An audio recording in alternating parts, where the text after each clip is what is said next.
Okay, hello, absent ones. We're doing a lab today.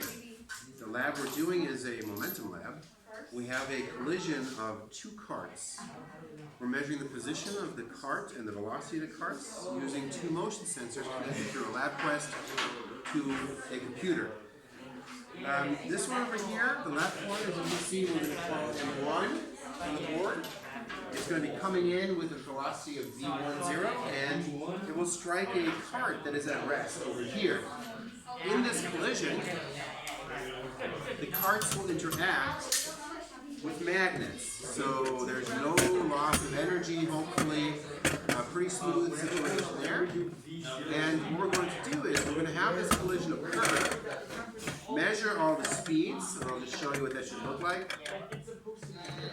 There we go. Measure all the speeds, and the diagram for the graph should look something like this.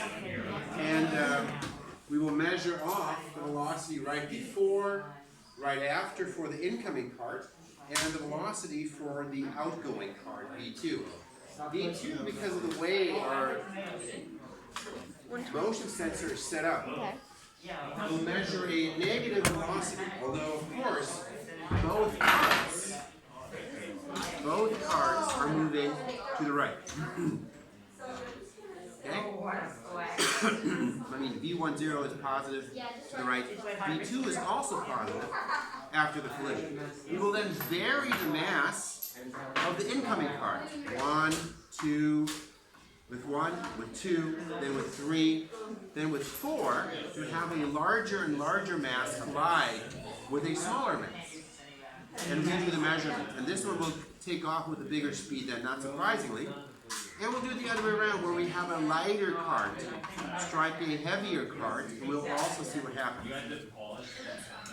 So, how will we analyze the data? The data analysis will depend on taking our data from the graph and the table, and then we'll calculate these two ratios.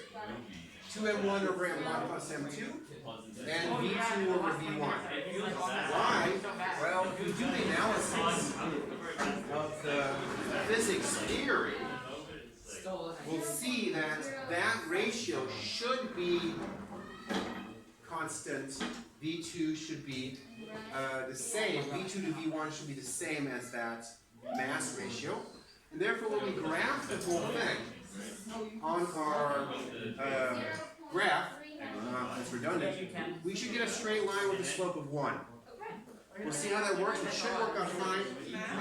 We'll maybe have some kind of variation. If it is in V1, then we'll see that momentum is conserved and the kinetic energy is conserved as well in this situation, as we hope it is in this elastic collision. I will also post pictures of this, and you absent people can get data from another person in the class to complete the lab report.